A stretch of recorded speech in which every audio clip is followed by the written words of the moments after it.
Cumprimento os irmãos mais uma vez com a paz do Senhor Jesus. Estamos nas Olimpíadas, não é revezamento 4 por 100, mas é mais ou menos parecido. Convido os irmãos a estarem de pé nesse momento, para abrirem suas Bíblias no Evangelho segundo Mateus, capítulo de número 15. Nós vamos ler a partir do verso de número 21.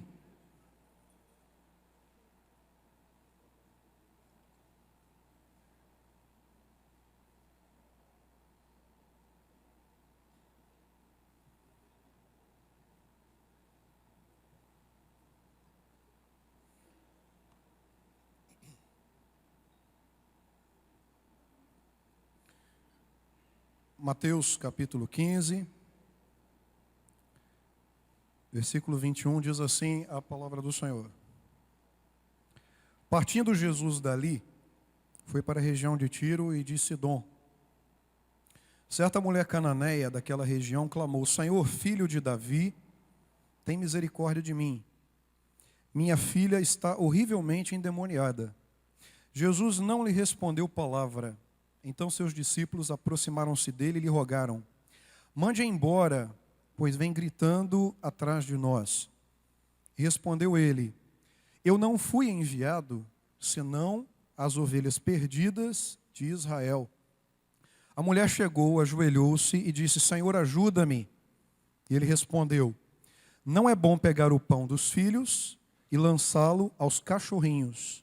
E disse ela: sim, Senhor, mas até os cachorrinhos comem das migalhas que caem da mesa dos seus donos. Então respondeu Jesus: ó mulher, grande é a tua fé, seja feito para contigo como tu desejas. E desde aquela hora a sua filha foi curada. Oremos. Te agradecemos, Senhor, por tudo que o Senhor já tem realizado neste local, neste culto, até esse momento, e por tudo que o Senhor ainda há de nos falar nesta manhã. Te agradecemos assim em nome do Senhor Jesus. Amém. A igreja pode estar sentada.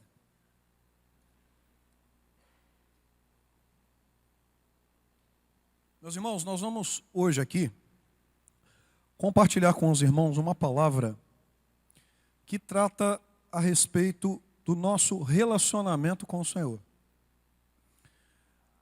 Que nós nos relacionamos com o Senhor, nós já sabemos. Mas nós precisamos desenvolver uma capacidade, um discernimento de compreendermos em que nível está de intimidade esse relacionamento. Então nós vamos aqui nos basear inicialmente do contexto da mulher cirofenícia. Depois nós vamos lá no Velho Testamento e vamos entender quais são, digamos, os níveis de relacionamento que nós podemos ter em relação ao Senhor. O que podemos destacar com os irmãos aqui inicialmente, como lemos aqui no texto da mulher cirofenícia, é exatamente a seguinte circunstância. Estamos falando de uma mulher que não pertencia a Israel. Não fazia parte do povo de Israel. Mas isso não foi impedimento para que ela ouvisse falar a respeito de um tal de Jesus, que fosse atrás dele, porque ela vivia um problema. E esse problema tinha uma filha, e como os irmãos leram comigo, essa filha estava endemoniada. E ela não encontrou recursos nem alternativas no seu povo, na sua cultura, nos deuses do seu povo, pelo contrário. Ela foi até o Senhor Jesus na expectativa de alcançar a libertação para a vida da sua filha. Ocorre que, quando ela vai até o Senhor, ela começa primeiramente a seguir o Senhor Jesus e começa a clamar: Jesus, filho de Davi, tem misericórdia de mim. Interessante é a forma como ela chama Jesus. Uma forma como os judeus não chamavam. Porque para reconhecer Jesus como filho de Davi, só quem conhecia a profecia. Só quem conhecia em Jesus a legitimidade de se assentar no trono de Davi. E Jesus, na verdade, ele veio para o que era seu, mas os seus não receberam. Isso é o que nós vemos lá escrito no Evangelho de João, capítulo 1. Então nós percebemos que o Senhor Jesus, apesar de ter sido rejeitado pelos seus, havia aqueles que estavam à procura dele e necessitados de receber uma bênção. E essa mulher cirofenícia era uma dessas pessoas. E ela não se limitava a clamar uma, duas ou três vezes. Ela constantemente estava fazendo isso, até receber a sua bênção. Chegou ao ponto dos discípulos que estavam junto do Senhor, perceberam que o Senhor como que ignorava a voz daquela mulher. Disseram assim: Senhor, manda ela embora. É melhor cortar esse relacionamento agora. Então o Senhor a despeça. Manda ela embora. Ela está incomodando, ela está importunando, ela já está sendo inconveniente. Só que naquele momento, quando os discípulos disseram essa palavra, dizendo que aquela mulher estava numa situação de inconveniência, a palavra de Jesus para os discípulos foi: eu vim, foi para as ovelhas perdidas da casa de Israel. Interessante. Aquela mulher era de Israel? Não. E o Senhor dizendo que tinha vindo em favor das ovelhas perdidas da casa de Israel. O que nós podemos concluir do texto? Que o Israel que o Senhor estava falando não era aquele Israel político ali. Não era aquela nação ali representada. O Senhor estava falando de um outro povo, de uma outra geração, de uma nação que seria eleita, que seria separada, e que o Senhor estava vindo por conta desse outro Israel. E esse outro Israel contemplava a vida daquela mulher. O interessante é que o Senhor Jesus diz essa palavra para os discípulos. Entretanto, quando a mulher tem a oportunidade de dizer qual era o seu problema, o Senhor Jesus lhe diz uma palavra bem objetiva. E uma palavra que se muitos de nós talvez ouvíssemos, talvez nós fôssemos embora no primeiro momento, magoadinhos, feridos, tristes. E a palavra do Senhor para aquela mulher foi: olha, não é certo tirar o pão da mesa dos filhos e jogar para os cachorrinhos. Basicamente o que o Senhor disse para ela é: você não é digna de se assentar à mesa, você não é filha, você é cachorrinha. No sentido daquele que come das migalhas, come a sobra, come aquilo que cai da mesa, come aquilo que não foi separado especialmente. Os irmãos acham que aquela mulher desistiu por causa dessa palavra? Não. A palavra dela foi exatamente de reiterar o seu pedido. Ela diz assim: sim, Senhor, migalhas me interessam, porque os cachorrinhos, eles comem das migalhas que caem das mesas de seus donos. Dizendo que ela era necessitada e ela não precisava ter a honra de ter a legitimidade de se assentar à mesa. Bastava uma migalha que saísse da mesa do Senhor, que seria suficiente para alimentar o seu coração. Eu queria dizer para os irmãos, primeiro, o destaque da fé que existia na vida dessa mulher, de entender que ela não era digna. Ela poderia ter se entregue naquele momento a um sentimento de depressão, de falar assim: não adianta, eu vou embora e o meu problema não vai ser resolvido. A minha filha vai continuar lá em casa do jeito que ela está. Mas não foi aquela palavra, aquela barreira, um impeditivo para que ela alcançasse a sua bênção. O que eu queria dizer é que o primeiro comportamento que nós temos ao iniciarmos o nosso relacionamento com o Senhor precisa ser um comportamento baseado, tal como foi a conduta dessa mulher, de que não somos merecedores. Nós não estamos aqui porque nós somos capazes. Estamos aqui porque somos capacitados pelo Senhor.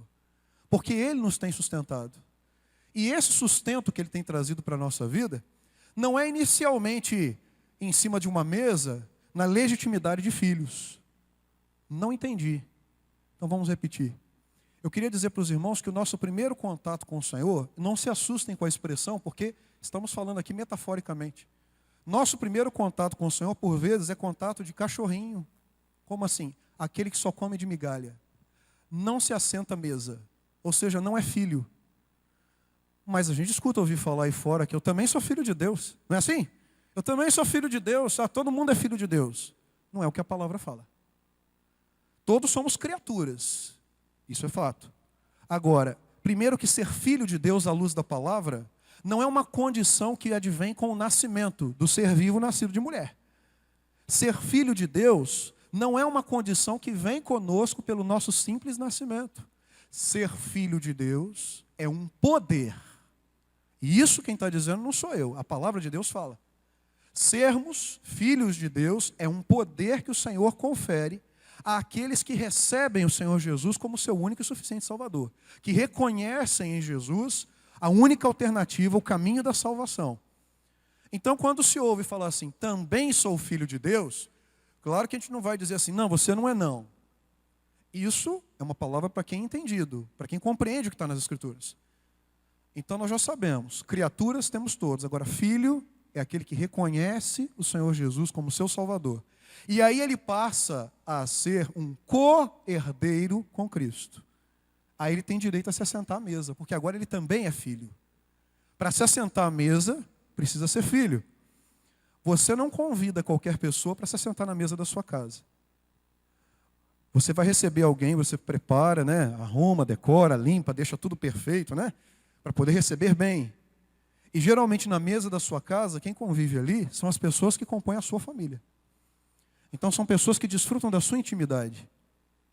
Quando nós falamos de alguém que come das migalhas da mesa, nós estamos falando de alguém que é próximo, mas não é alguém que desfruta da intimidade de se assentar à mesa e ser participante dela.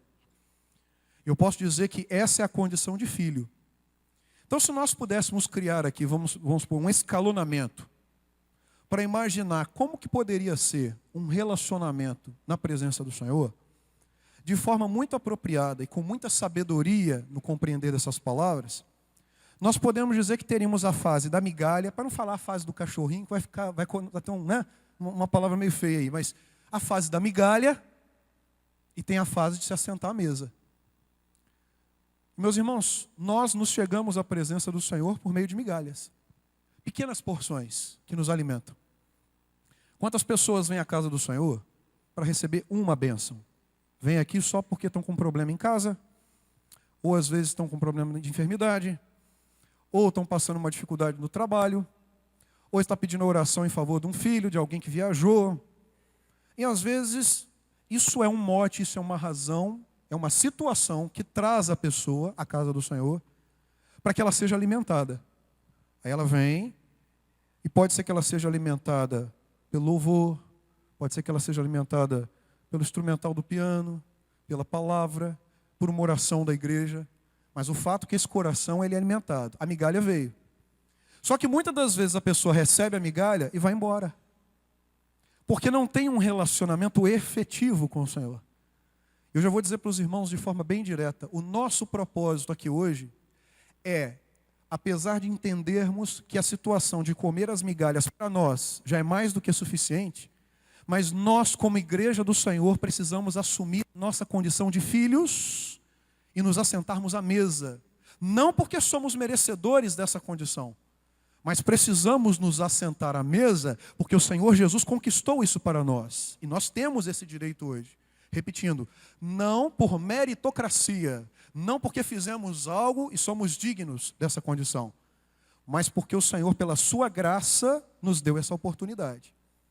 Só que existem pessoas que continuam se alimentando por migalhas, mesmo sabendo já quem é o Senhor Jesus, mesmo já tendo se batizado. A experiência de conviver dentro da igreja, às vezes se limita a vir, receber uma palavrinha e ir embora. É só migalha. Não participa da mesa. E participar da mesa é muito mais do que um ato formal. É o reconhecimento de uma legitimidade, meus irmãos, de entender qual foi o objetivo do Senhor ao morrer na cruz do Calvário. Porque quando o Senhor Jesus deu a sua vida lá na cruz do Calvário, não foi para simplesmente suprir a sua necessidade material. Não foi para te dar só o carro do ano, ou para te dar uma boa porta de emprego, para você passar no concurso, ou passar na OAB, ou para você adquirir um patrimônio, montar uma empresa, ou você ter boa saúde. Não foi para isso, em primeiro plano, que o Senhor Jesus deu a sua vida. O sacrifício de Jesus foi para conferir a você a condição de filho. E aqui vai uma palavra com todo o amor para a igreja. Por quê? Mesmo o Senhor Jesus tendo dado a sua vida para que você pudesse se assentar à mesa na condição de filho, você teima ainda em comer migalha. Você ainda quer ficar com pequenas porções. Você não quer comprometimento a isso? Você não quer envolvimento? Porque se assentar à mesa é mais do que comer pão. Se assentar à mesa é o reconhecimento de que existe um relacionamento de família efetivo. E não um relacionamento eventual, baseado em pequenas porções, que quando você precisa, você vem, recebe e vai embora. É quando você tem fome, vai embora. Ontem mesmo foi muito engraçado, né? De noite, a gente estava meditando na palavra aqui, aí estava eu e minha esposa no quarto, aí de repente os gatos começaram a miar. E mia, e mia, e mia. Aí já sabe, tem que ir lá e colocar, porque se não der a porção, já sabe que não vai dormir. O que eu estou dizendo para os irmãos é o seguinte: os animais são condicionados a isso. Quando sentem fome, eles vão, pegam sua porção e acabou. Só que o Senhor tem muito mais para as nossas vidas do que nos alimentar. O Senhor está te convidando a se assentar à mesa. E essa palavra aqui não é uma palavra tendente a que simplesmente você se converta, que você acredite em Jesus. Não, nós estamos falando muito mais que isso. Porque nós estamos aqui para hoje compreendermos que o nosso relacionamento com o Senhor precisa ser aprofundado. Precisamos fugir da superficialidade do nosso relacionamento com o Senhor. Entendermos o Senhor verdadeiramente como sendo o Senhor da nossa vida. Como aquele que está conosco em todos os momentos e todas as circunstâncias, ainda que a nossa razão, ainda que o nosso coração e a nossa mente venham nos dizer que não. Venha entender que nós estamos sozinhos, que estamos enfrentando os nossos problemas. Então foi colocado aqui 2 patamares de relacionamento. O relacionamento de comer migalha, que cai da mesa, e o patamar de estar sentado à mesa na condição de filhos. Vamos analisar essa mesma situação agora no Velho Testamento. Aí eu convido os irmãos para a gente abrir a palavra do Senhor no livro de Ruth, capítulo de número 2.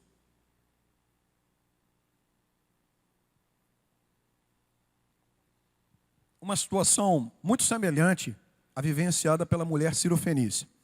Nós vamos inicialmente aqui contextualizar o livro de Ruth, e em seguida nós vamos adentrar a esse tema que falamos, da migalha e da mesa.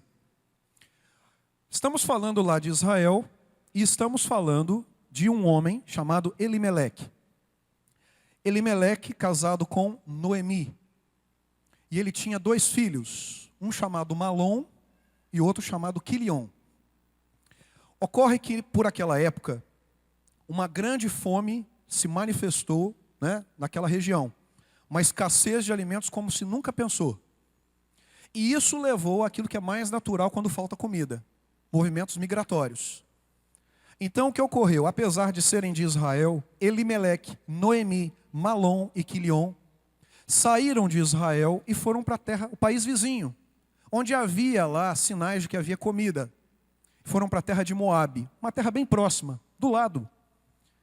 E quando chegaram em Moabe, o que aconteceu? A família se estabeleceu ali, como uma família estrangeira. E tendo eles estado ali, os filhos, Malom e Quilion, se casaram com mulheres moabitas. E foi assim que Malom se casou com Orfa e Quilion se casou com Ruth. Orfa e Ruth eram mulheres ali da terra. E diz a palavra que Elimeleque morreu, seus filhos se casaram então, e passaram-se 10 anos. E aconteceu aquilo que não era muito desejado. Malom e Quilion também morrem. E de repente aquela família, ela ficou restrita a 3 pessoas. Ruth, Orfa e Noemi. Então naquele contexto, Noemi, ao olhar a situação das suas noras, e ao olhar a ausência de varão que pudesse conduzir a família, que naquela época era extremamente necessário, ela chama as 2 noras e diz o seguinte: Orfa, Ruth, olha, como vocês sabem, meu marido morreu e meus filhos morreram. E ainda que eu tivesse a oportunidade de gerar criança no meu ventre, para que se pudesse ser dado a vocês como marido, vocês já estariam muito velhas para que vocês pudessem procriar, pudessem gerar criança. Então vamos fazer o seguinte: foi maravilhoso a convivência com vocês. Foi muito bom conviver com vocês. Meu coração ficou muito alegre. Mas chegou o momento da despedida. Chegou o momento de vocês voltarem para as famílias de vocês. Então, Orfa, Ruth, retornem para as famílias de vocês, porque eu vou voltar para a minha família. Eu vou voltar para Israel. Não vou ficar mais em Moabe. Aí o que aconteceu? Diz a palavra que Orfa começou a chorar, foi até Noemi deu um beijo e se despediu. Ou seja, Orfa foi aquela que, por um período da sua vida, esteve num lar, em que era um lar cujo Deus era o Senhor, apesar de estar numa terra que o Senhor não era o Deus dela, estava entre os moabitas, mas por um momento, por um período de existência, na vigência daquele casamento, Orfa conheceu primeiro uma cultura diferente, conheceu um Deus diferente, conheceu um povo diferente, conheceu valores diferentes. Mas no momento do falecimento do seu esposo, ela se despediu com um beijo e foi embora. Ela pegou a migalha e foi embora. Passou o tempo, a necessidade dela e voltou à sua família. E Ruth continuou do lado da sua sogra. Aí Noemi vira para Ruth e repete o discurso. Ruth, faz a mesma coisa que Orfa fez. Pega as suas coisas e volta para o seu pai, para sua mãe, para sua casa, para os seus deuses, para a sua cultura. Volta para esse mesmo lugar de onde você veio. Só que Ruth foi firme e disse assim: Noemi, onde quer que pousares, pousarei eu. Aonde quer que fores, irei eu. Porque eu aprendi algo de diferente. O teu povo é o meu povo. E o teu Deus é o meu Deus. Nós percebemos na vida de Ruth uma mudança. Uma mudança que não foi efêmera. Ruth ela não teve a situação como Orfa, que teve uma nova família só durante um período. Não. Na verdade, o que aconteceu? Ela realmente mudou de vida. Ela teve uma verdadeira transformação. E é aí que eu quero mostrar para os irmãos novamente uma situação de dois padrões de relacionamento com aquela família. Um relacionamento que existia, mas que dentro de uma circunstância foi desfeito. Foi efêmero, passou. Agora, um outro relacionamento, que era o de Ruth com a família de Noemi, que não era baseado em circunstâncias.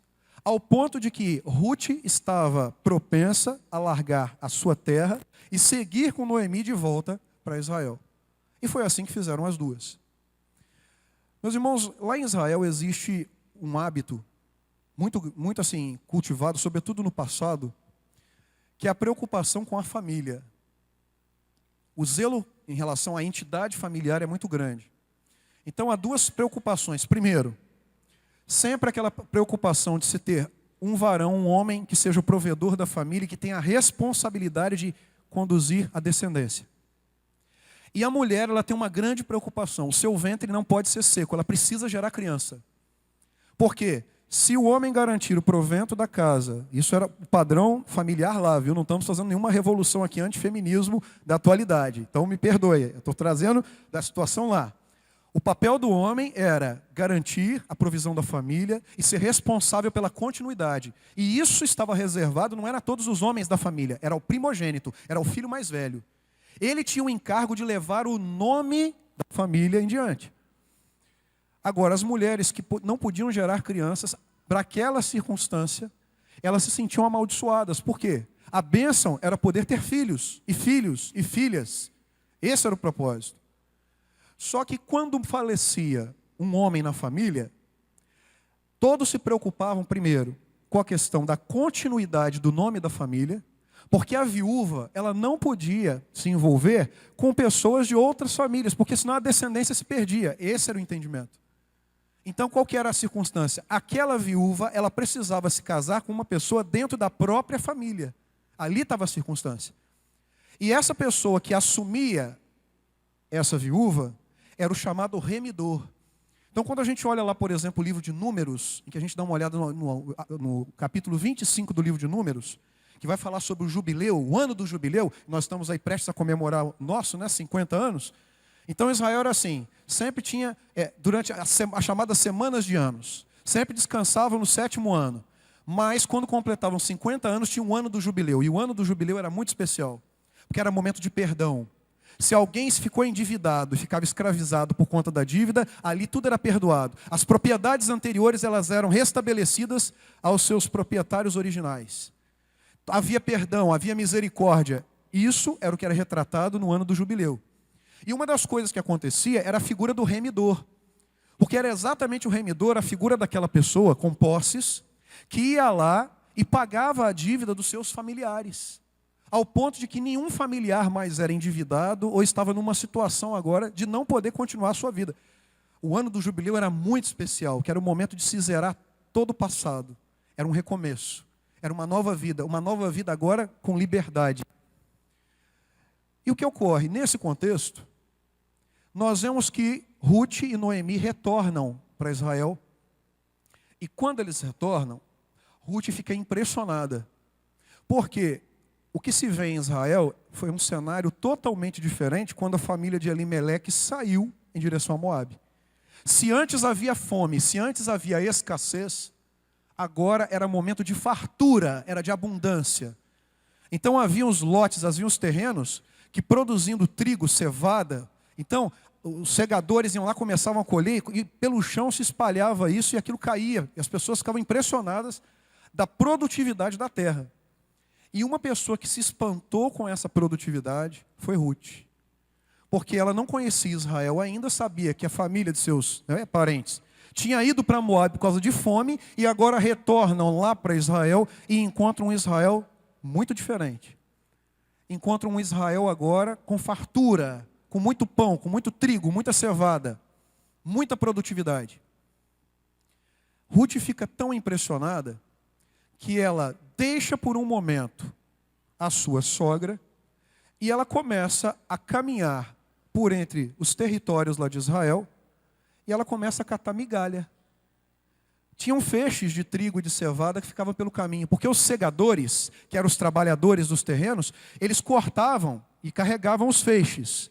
Levavam, por exemplo, o trigo para secar na eira. A eira era um terreno lá onde se colocavam aqueles feixes e deixavam eles lá para que eles ficassem secos e pudessem ser trabalhados para o consumo.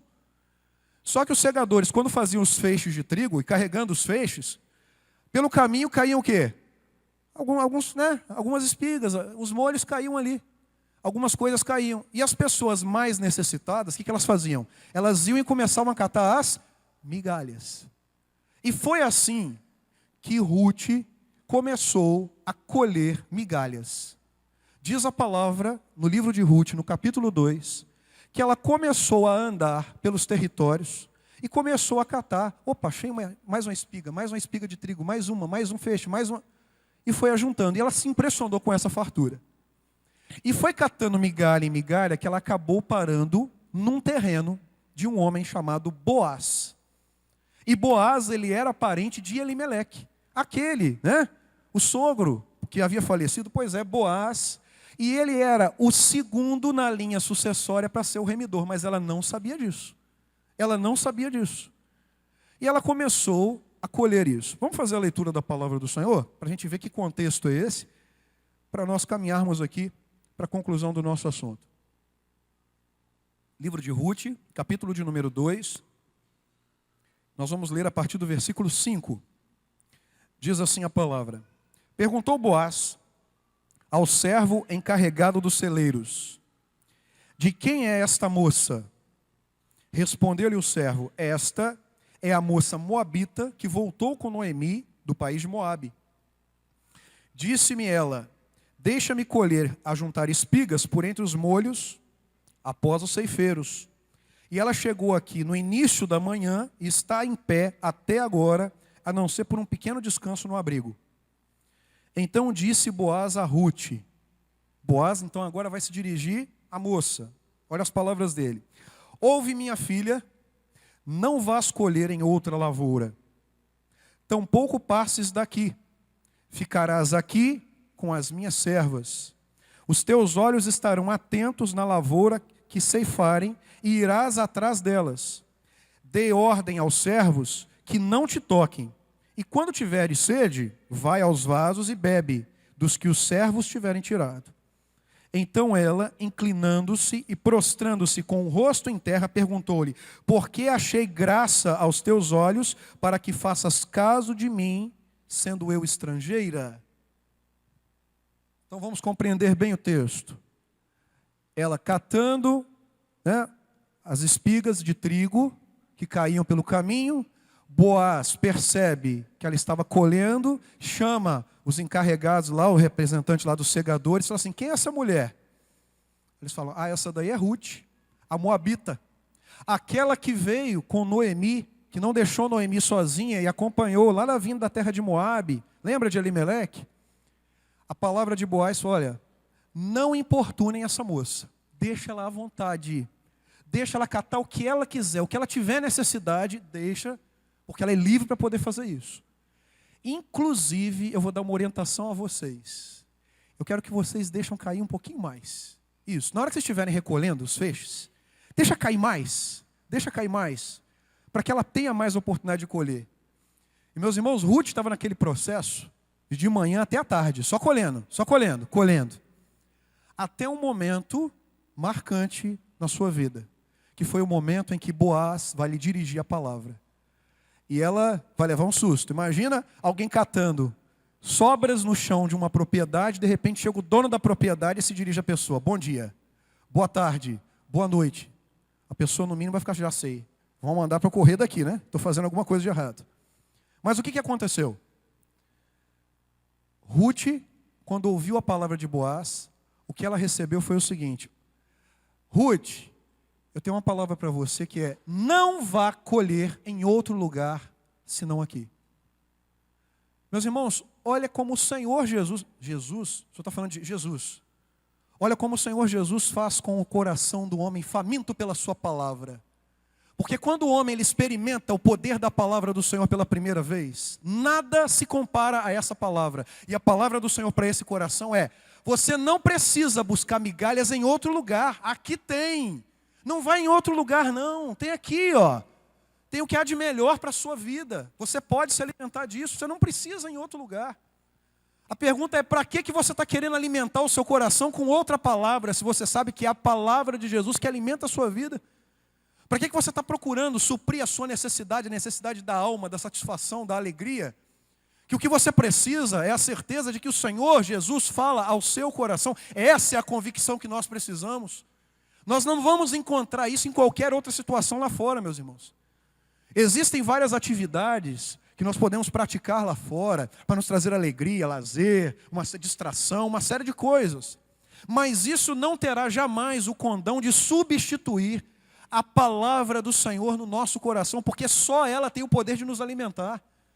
E o que há de mais maravilhoso é que o Senhor nessa manhã nos faz a pergunta: por que você procura se alimentar em outro terreno? Porque você quer encher o seu coração de um alimento que não é aquele que o Senhor tem para a sua vida, sendo que há fartura para você. O Senhor tem alimento para a sua vida. E você percebe que a situação de Ruth inicialmente era de catar o quê? Migalhas. É catar sobra. É catar o que ficava. Recebeu a palavra de Boaz, e ela chega para Boaz e fala assim: eis que eu achei graça aos teus olhos. Os irmãos querem uma palavra mais profética do que essa, mostrando o nosso perfil, de que nós não somos merecedores da graça do Senhor Jesus, o favor imerecido, de sermos alimentados pela sua palavra. Nós não somos dignos disso. Mas o Senhor aprove ter misericórdia da nossa vida. E o que nós vamos fazer com esse convite? Sair por aquela porta? Só receber a migalhinha de hoje, domingo de manhã, e está tudo certo, eu vou embora. Quando eu precisar eu volto.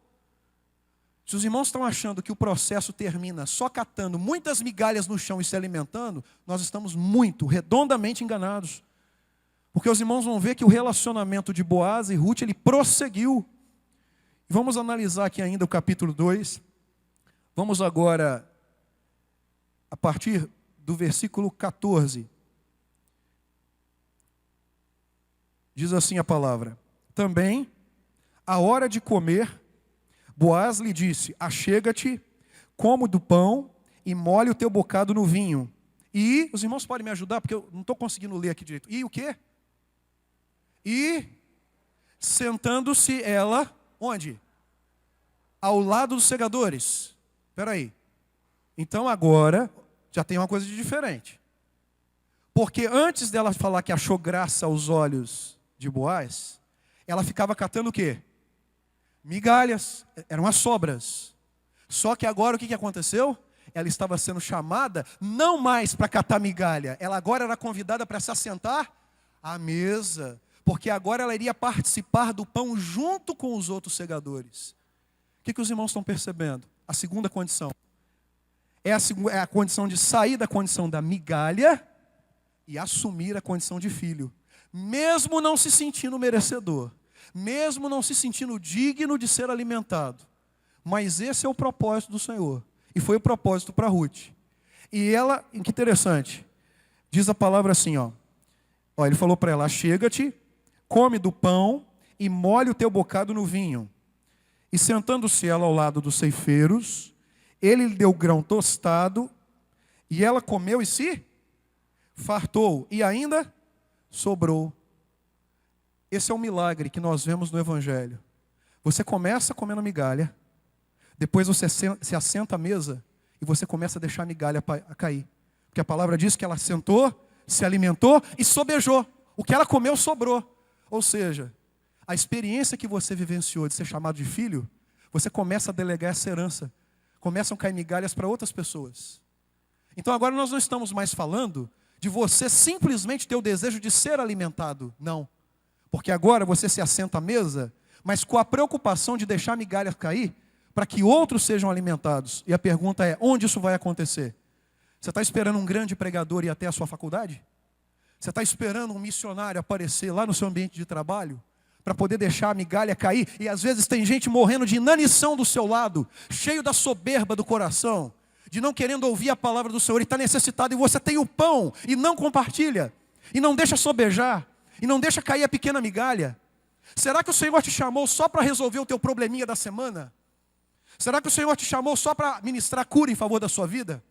Ou será que você está sendo chamado para se assentar à mesa, para entender o seu papel de filho, de filha do rei, e o seu papel de trazer mais outras pessoas a essa mesma condição? O chamado do Senhor para as nossas vidas é: venha assumir a sua condição de filho. Não venha mais só para receber migalha. Entenda o seu papel de fazer parte dessa mesa, de ser participante desse corpo. E além de ser participante desse corpo, entender a missão que você tem, que é fazer sobejar do seu prato. É fazer com que as pessoas que estejam próximas a você possam receber também da porção que você recebe. Possam desfrutar da bênção que é ter um Deus vivo agindo sobre a sua vida. E o Senhor nos traz essa condição. E meus irmãos, a palavra para nós nesta manhã aqui é bem objetiva. Porque os irmãos já podem ver o paralelo da mulher cirofenícia com Ruth. Duas situações, sendo que lá, mostra, no Novo Testamento, mostra a fase 1, daquele que se alimenta pelas migalhas. E no Velho Testamento, na experiência de Ruth, nós vemos as duas experiências. Nós vemos que começou com as migalhas, mas a coisa evoluiu. E se evoluiu ao ponto de Ruth ser chamada para se assentar à mesa. E o processo não parou por aí, porque ela se assentou à mesa, e logo após aquele momento, em decorrência disso, Ruth vai se casar com Boaz, e daquele casamento nasceu Obed. Obed gerou a Jessé, e Jessé foi pai de Davi. Interessante, se os irmãos olharem na genealogia de Jesus Cristo, duas mulheres aparecem lá citadas em Mateus 1. Que a preocupação do livro de Mateus não é escrever um livro para os judeus. Então, para pregar o evangelho para os judeus, tinha que ser alguém reconhecendo a linhagem por Davi. Tanto que nós vemos o livro de Mateus, começa lá com a genealogia, mostrando o direito que Jesus teria, a legitimidade de se assentar no trono de Davi, porque ele era tanto descendente de Davi pela linhagem paterna como materna. Mas o interessante é que na linhagem podia aparecer o nome de tantas mulheres, mas duas mulheres surgem lá na genealogia de Jesus. Uma foi Raabe. Não preciso nem dizer para os irmãos, uma mulher de uma vida não muito tranquila, mas que teve o privilégio de ser resgatada quando da entrada em Jericó, porque amarrou na sua janela um fio escarlate e porque protegeu os espias do Senhor. Essa mulher indigna recebeu a graça de fazer parte da genealogia de Jesus. E a outra mulher, a estrangeira, Ruth, a moabita, ela mesma, ela também entrou nessa genealogia. Aí eu pergunto para os irmãos, qual é a mensagem nossa aqui? É ficarmos meramente estudando o Velho Testamento? Não. O objetivo é entendermos o que significa a palavra graça. Primeira observação, o Senhor nos trouxe a sua presença, inicialmente através das migalhas. Mas essa não é a condição para nós permanecermos, não. O Senhor está te chamando, filho, Toma seu lugar à mesa. Toma seu lugar à mesa. A mesa está posta, está preparada. Ou você vai querer continuar ainda na fase da migalha? Vamos assumir isso, a nossa condição de filhos, porque aí verdadeiramente nós vamos compreender o que o Senhor tem para a nossa vida e nós vamos prosseguir cada vez mais em conhecer o Senhor. O Senhor não é só aquele que traz a migalha de hoje para a nossa vida.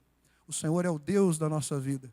Não estamos aqui, como sempre digo, para receber uma bênção. Nós estamos aqui para sermos uma bênção. A mesa está posta. Seu lugar está reservado. Assuma. Agora ninguém vai te forçar isso. O Senhor está te convidando. E esse convite, você pode até falar assim, mas eu não sou merecedor. Ninguém é, meus irmãos. Porque se estamos aqui, foi somente pela graça maravilhosa do Senhor Jesus. É favor imerecido. Mas se estamos à mesa, podemos nos assentar e falar, Senhor, eu tomo posse do meu lugar à mesa, não porque sou merecedor, mas porque eu reconheço no sacrifício do teu filho a legitimidade que eu precisava para me assentar aqui nesta mesa. Meus irmãos, que o Senhor possa nos abençoar e nos levar a esse desejo de cada vez mais otimizar o nosso relacionamento com o Senhor. Se você ainda está na fase da migalha, não, então eu já quero me assentar à mesa. Tem um processo para isso. Agora, você que está há muito tempo só buscando migalha, migalha, migalha, migalha, e a sua cadeirinha já está marcada lá e está todo mundo sentindo falta da sua mesa, está na hora de você se levantar e assumir a sua condição de servo. Não de mero necessitado que precisa de uma porção, mas é daquele que come, que sobra e ainda alimenta outras pessoas. Amém? Glória a Jesus.